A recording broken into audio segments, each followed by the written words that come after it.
नमस्कार मंडळी, आज आहे नवरात्रीचा 9वा दिवस आणि आजचा रंग आहे गुलाबी. तर गुलाबी रंग हा ना समृद्धीचं प्रतीक मानलं जातं. आणि आज ना नवरात्रीचा 9वा दिवस आणि रोजच्या प्रमाणे इथे ना माझी आरती वगैरे झाली होती. आणि आजचा रंग ना गुलाबी आणि खरंच खूप छान असा हा रंग आहे.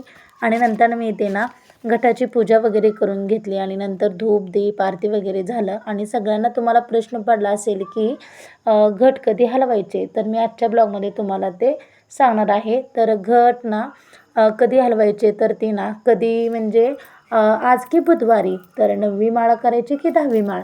तर ना 10वी माळ झाल्यावरच ना आपण सकाळी 12 वाजल्यानंतर ना हा एक घट हलवायचे आहेत किंवा उठवायचे आहेत. आणि तुम्ही पाहू शकता छान असे ना इथे आपले घट खूप सुंदर असे आलेले आहेत. आणि नंतर ना इथे मी शौर्यच्या टिफिनसाठी ना चपातीचा पिझ्झा वगैरे बनवायला घेतलेला आहे.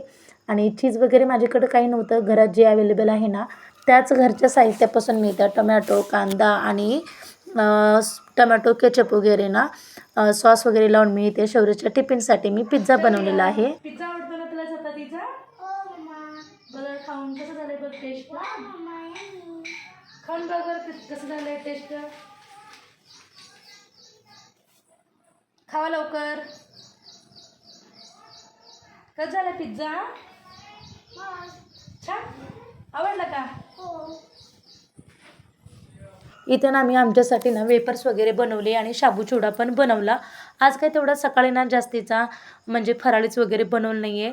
आणि भांडे वगैरे सर्व घासून झाले आणि कपडे पण माझे सर्व धुवून वगैरे झालेले आहेत, कारण कालच्यापासून ना थोडंसं ऊन आहे. आणि नंतर इथे मी हॉल पण झाडू वगैरे मारायला घेतला. आणि व्हिडिओ आवडल्यास लाईक शेअर सबस्क्राईब बाय.